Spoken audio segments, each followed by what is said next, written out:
my name is Teresa Giudice, and Tyler might recognize me from being on the Real Housewives of New Jersey.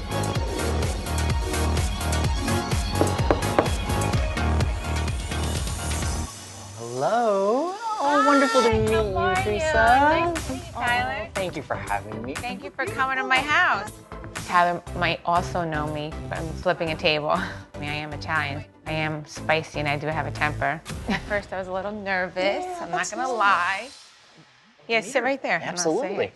Awesome. As the door opened and I realized I was reading Teresa Giudice, I knew that her mother had recently passed away, and that most likely that's who she was wanting to hear from today. But I couldn't allow that to affect the direction of the reading, as I have to be a clear conduit for information to flow. I'm so happy to be here. Thank you for being in my home. Of course. You know, I am aware that your mother passed, and I'm so sorry to hear that. Thank you. I don't know the details about it, but I do know that she's passed, and so today, we'll see what comes through as far as any messages. I just feel like, without my mom being here, I'm just like lost. And I do believe that he does have this talent to connect with my mom. And I see that you have some objects here, which is great. And that just sometimes can kind of help connect. So what I'll do is I might hold onto an object. Yeah, sure. And we'll see what comes in. This is a rosary that I gave to my mom. Oh, I love that. From the Vatican. And then this was my mom's sweater. So Perfect. This was hers. Yeah. Lots of mom. Yeah. Okay.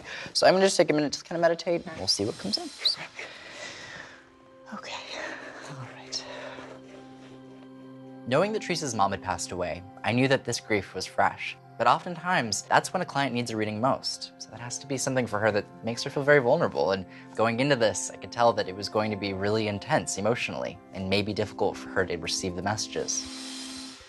And third, okay, so they're showing me the number 3, and they're putting a calendar. So that to me usually indicates either the 3rd month or a third of a month. So to me, let's see, January, February, March.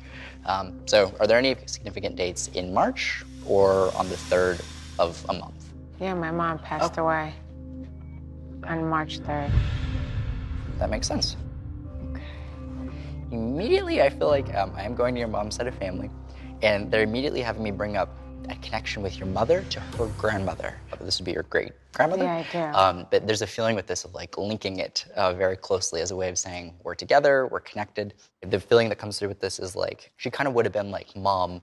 She doesn't just take on that grandmotherly role, she also took on a very maternal role. I don't know if she did for your mom as well, and that's one of the first things that comes through. Yeah, she raised her. Oh, nice. Because her mom passed away when she was 12. Wow. Yeah, her name was Rosa. She was like her mom. Right. Like her second mom. So yeah, my mom was really close with her grandmother. So yeah, it's just their way of acknowledging connection and being together. They're having me bring up a lot, and I'm just gonna kind of try to figure out all of what's coming in. They're having me talk about your dad. Your dad is still alive, correct? Mm-hmm. Perfect. He lives with me now. Good. And that's a good thing. The way this comes in, she's putting a lot of emphasis on the release of guilt around your father, like really heavily. Like let go of guilt, let go of guilt, let go of guilt. Just really, really, really no, monitor there's that. something is sad about how she passed.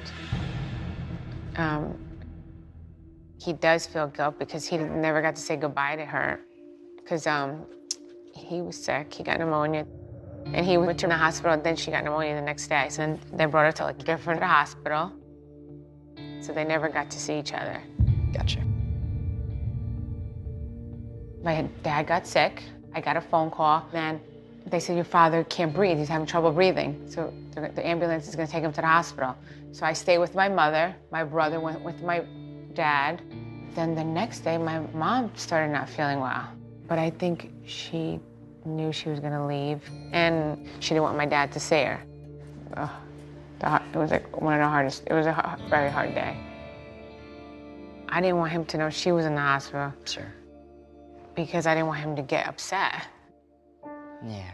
I figured when they got better, they were gonna see each other, Right. So my dad never got to say goodbye to her, and then it's like I had to tell my father. It was so hard. Me and my brother, it was like really hard. Yeah. And it's like when my father saw me and my brother walk in to his hospital room together, he knew right away. Like me and my brother were a mess. That's not a place you should ever have to be in. And Yes.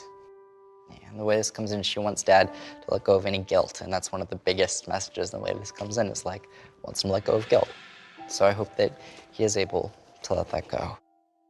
I need you to know, for some reason, she's squeezing her hand at me, and I keep hearing, I love you, I love you, I always, love you. like, you know, we were both, my brother was on one side, I was on the other side.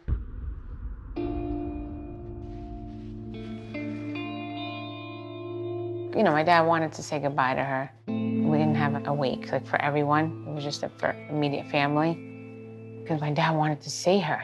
And he wasn't even supposed to leave the hospital. So you don't understand, it was so hard.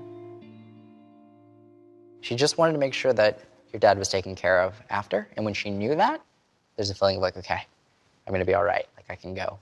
Because honestly, she wasn't really sure how he'd be able to fare without her. Yeah, he was attached to her. Yes. Like, Yeah. she had friends. My dad doesn't have any friends. Right. Like, he was always with my mom and her friends. His life was my mom. Right. Everything was about my mom. Yeah. So now my daughters and I and my brother, we, you know, we're with him all the time. Yeah, absolutely. That's important. She could tell, obviously, you know, that he especially really needed that extra kind of help after, because she wanted to make sure he was okay. Of course, I always take care of him. Yeah, she's definitely around him. Do you have any questions in relation to your personal life? Well, I heard you, you know, say things about medical. Yes, absolutely. Well, I mean, I'm open to hearing about that. Gotcha. I'll try to do the connecting. Let's see. Let me see there. Okay. There's a lot going on with this. It feels weird, though. It's like I shouldn't. It's a really weird thing. Obviously, you know, emotional and mental health is obviously a part of health too, and you've gone through a lot. So I think that's important to be on top of that. Do you feel like you're at a good place, you know, emotionally? You know, it's still new. It still, like, doesn't feel real. It doesn't, you know? Like, I still feel numb over it. So, like, I'm really angry. Yeah. And I'm really, you know, I'm really religious, and I'm kind of, like, mad, like, a little bit at God. Like, I'm like, really, why'd you have to take her away this early? And, I mean, I just wanted to crumble and die with her because she was my life. I never thought I was going to lose my mom. I can't imagine what it was like to go through that. When this is coming through, she's having me acknowledge daughters, and she's putting a very special emphasis on the grief process. Yeah, you know, I try to always be positive. So it's like I have to stand strong because I have 4 daughters. Like, they still needed my mom. Of course, absolutely. So, you know, I always try to have a smile on my face and, you know, be happy around them because I want them to be happy. Of course, and be strong for them. Yeah, absolutely. It's hard for me too because it's like I'm hurting, but it's like I gotta be strong for my daughters. It's really difficult. Yeah, you're taking on the grief, not of just your own grief, but the grief of others who loved her and cared for her. And the way this comes across, honestly, I mean, she's so proud of how you've been able to honor her and in going through your grief process at the same time. That's not easy. I think we have a little friend. Hello. What a cutie. Gianna, you gotta... I wanted to show you my skirt, so then I was waiting. All right, come here. Let me see you cook. And you have to go upstairs. So cute. And, all right. Oh, wow, you got 100. Oh, nice. 96, 98. Ah, Wow. all right, I love you. Oh. Oh, it's so good. Okay. I'm not even that good at math, honestly. Good job. Math. Not all math. It's reading, math, and spelling. I Oh, know, wow. amazing. Good job. You are the best. You are the bomb. I love you. I do put a smile on my face. Why? For my 4 daughters. And it's like, I remember saying to her, Ma, if I ever lose you or Daddy, I'm gonna die. She used to always say to me, don't say that. You gotta keep going. You have daughters, and you gotta keep going for them. Yes, put them right on the counter. All right, and then get ready for dancing if you want to eat something, okay? Love you. So I always think about that in my head, you know, like her saying that to me. What makes me keep my head up high is my daughters. Well, it was such an honor to meet you, Teresa. Oh, thank you. Thank you so much for coming to my home. So glad we got to connect. Yeah, oh, you're so sweet. I wish you the absolute best. Thank you. That felt good. You know, I was nervous. I just didn't know how I was gonna handle it. But you know, he had good vibes. Like I felt comfortable around him. You know, it was just perfect. Thanks, Tyler. Bye. Bye, honey. It was just what my mom wanted me to know.